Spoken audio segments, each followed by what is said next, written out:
Cease fire तो हो गया था, सब सुकून से था। लेकिन ये जो हमले हुए हैं उसके बाद भी उसका क्या जवाब भारत दिया है और क्या आगे देगा वो देखना है। और अभी तक तो कुछ सुनने को मिला नहीं है आगे क्या हो रहा है। भारत पाकिस्तान के बीच सिर्फ भारत पाकिस्तान, कोई तीसरा देश नहीं है। जिस तरह से अमेरिका के राष्ट्रपति डोनाल्ड ट्रंप ने आकर ट्वीट किया, तो ये काफ़ी अलग सा बात है कि हमारे देश के प्रधानमंत्री खुद को 56 इंच का सीना बताते हैं, पाकिस्तान के हर एक मुद्दे पर अपना राय रखते हैं जब भी। तो ऐसा नहीं होना चाहिए। देखिए जो सीज फायर हुआ वो एक ठीक नहीं हुआ, क्योंकि पाकिस्तान भी फिर भी सुबह शाम में 5 बजे हमला तो कर ही दिया था जम्मू एंड कश्मीर में। नमस्कार, मैं हूं अंकुर प्रताप सिंह और आप देख रहे हैं भारत न्यूज। 22 अप्रैल को पहलगाम में हुए आतंकी हमले के बाद भारत ने पाकिस्तान में घुसकर ऑपरेशन सिंदूर चलाया, जिसके तहत आतंकवादियों के 9 ठिकानों को नष्ट कर दिया गया। इसके बाद भारत और पाकिस्तान में जंग शुरू हो गया। ये जंग 3 दिन 18 घंटे तक चली। इसके बाद पाकिस्तान ने घुटने टेक दिए। भारत और पाकिस्तान के मध्य कल शाम 5 बजे से यानी 10 मई को शाम 5 बजे से सीज फायर लागू हो गया। इसके बावजूद भी पाकिस्तान ने सीज फायर का उल्लंघन करना बंद नहीं किया।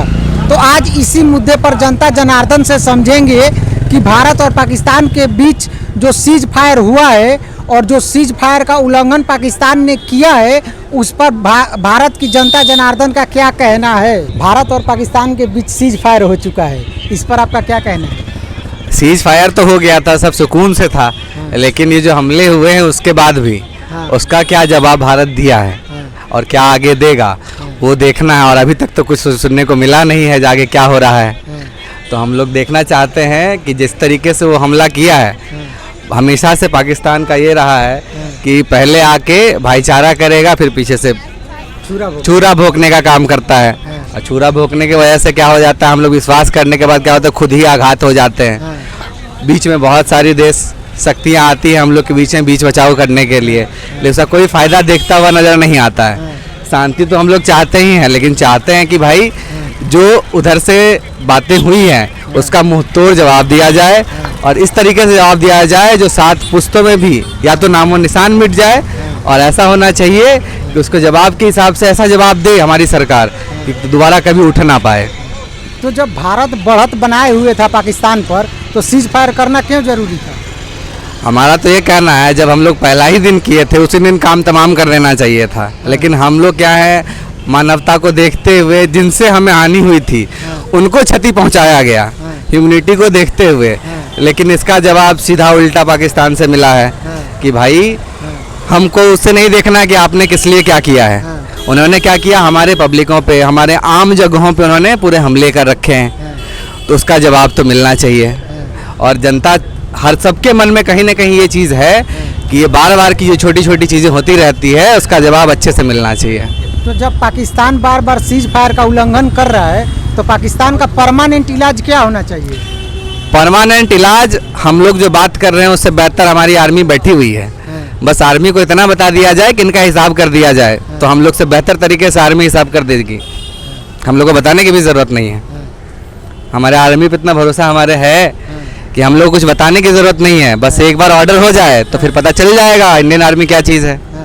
कल भारत और पाकिस्तान के बीच सीज फायर हो चुका है, इस पर आपका क्या कहना है? यही कि सीज फायर जो हुआ दोनों देश के लिए काफ़ी अच्छा है। लेकिन पाकिस्तान जो हमारा पड़ोसी मुल्क वो अपनी चाल से बाज नहीं है। फिर रात में सीज फायर का उल्लंघन हुआ तो सरकार से ही अनुरोध है कि चुपचाप बैठे ना। अगर उधर से सीज फायर का उल्लंघन हुआ तो इधर से भी किया जाए जवाबी कार्रवाई, तभी कुछ हो सकता है। और भारत पाकिस्तान के बीच सिर्फ भारत पाकिस्तान, कोई तीसरा देश नहीं है। जिस तरह से अमेरिका के राष्ट्रपति डोनाल्ड ट्रंप ने आकर ट्वीट किया, तो ये काफ़ी अलग सा बात है कि हमारे देश के प्रधानमंत्री खुद को 56 इंच का सीना बताते हैं, पाकिस्तान के हर एक मुद्दे पर अपना राय रखते हैं जब भी। तो ऐसा नहीं होना चाहिए और पाकिस्तान को उसका मुंह तोड़ जवाब देना चाहिए। तो जब भारत ने पाकिस्तान पर बढ़त बनाया हुआ था तो भारत को सीज फायर करने की क्या ज़रूरत थी? भारत तो जवाबी कार्रवाई, जब से पहलगाम की हमला हुआ उसके बाद तो भारत अपना किया है। भारत ने तो सीज फायर का उल्लंघन ने किया नहीं। उधर से अगर एक गोली चलेगी तो इधर से गोला चलेगा ही। ये भारत की है। इंदिरा गांधी का समय ले लीजिए या जब नेहरू जी थे तब, तो हमारे देश को उस ढंग का ही जवाबी अभी भी चाहिए। सीज फायर अगर हुआ है तो कोई बात नहीं, इसका सबको वेलकम करना चाहिए। लेकिन अगर उल्लंघन हुआ है तो फिर गोली के बदले गोला होना चाहिए। तो सीज फायर का जब उल्लंघन हुआ है तो पाकिस्तान का परमानेंट इलाज क्या होना चाहिए? परमानेंट इलाज यही है, या तो ख़त्म कर देना या तोड़ देना, यही चीज़ है। जिस तरह से बांग्लादेश अलग हुआ उसी तरह से बलूचिस्तान अलग होना चाहिए, पीओके अपना होना चाहिए। दुश्मन को कमज़ोर करने का यही चीज़ है। जिस तरह से भारत ने कदम उठाया है, सिंधु नदी जल समझौता का विरोध किया, उसी तरह से उसके अंदर भी कुछ चल, जैसे बलूचिस्तान है, तो बलूचिस्तान को भारत एक कंधे पर बंदूक की तरह इस्तेमाल कर सकता। इस तरह से कूटनीति चाल चल के भारत को करना चाहिए।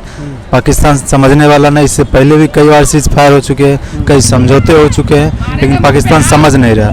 तो हम लोग को इस बात का ध्यान देना चाहिए और सरकार को सोचना चाहिए। देखिए, जो सीज फायर हुआ वो एक ठीक नहीं हुआ, क्योंकि पाकिस्तान भी फिर भी सुबह शाम में 5 बजे हमला तो कर ही दिया था जम्मू एंड कश्मीर में, वो कुछ हुआ नहीं। फिर मोदी जी से यही कहना चाहिए, फिर से युद्ध स्टार्ट हो ही गया है। जो पंजाब में जो हमला किया गया था, मेन टारगेट NIT जालंधर को लेकर टारगेट किया गया था, जिसको उड़ाने का कोशिश किया, नाकाम हो गया था NIT जालंधर। जब सब बच्चा सबको बोल दिया गया तो खाली कर देने के रात में ही, फिर भी ये लोग जो पाकिस्तान है वो माने नहीं है, फिर भी हमला करते रहे। जितना भी स्टूडेंट लोग हैं तो सब आ गए थे NIT जालंधर से, सब घर आ गए थे, क्योंकि मेरे भैया भी NIT जालंधर पढ़ते हैं, वो भी आ गए थे। फिर सीज फायर बोले, सीज फायर हो गया, फिर हटा गया। यही कहना चाहते हैं, फिर से हमला हो, एक बार और हमला हो। पाकिस्तान लातों के बाद भूतों के मानने वाले, जब तक उसको ठोका अच्छा पीओके अपना होना चाहिए इस बार।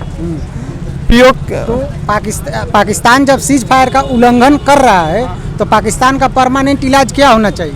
उसको बर्बाद कर देना चाहिए, कुछ नहीं, बम गिरा के उसको बर्बाद कर, कुछ हरकत वो सुधरने वाला है नहीं, वो सुधरेगा नहीं पाकिस्तान, क्योंकि आतंकवादी वहीं से पैदा होता है। इसके बाद हर जगह वो दिल्ली में जो ताजमहल होटल अटैक हुआ था, कहाँ से हुआ? क्योंकि जो हम लोग का जो नरेंद्र मोदी है वो एक बहुत बड़ा मिसाल बन गए देश के लिए, जो हर एक मिसाइल को फोड़े जा रहे हैं, ड्रोन हमले को रोके जा रहे हैं नरेंद्र मोदी।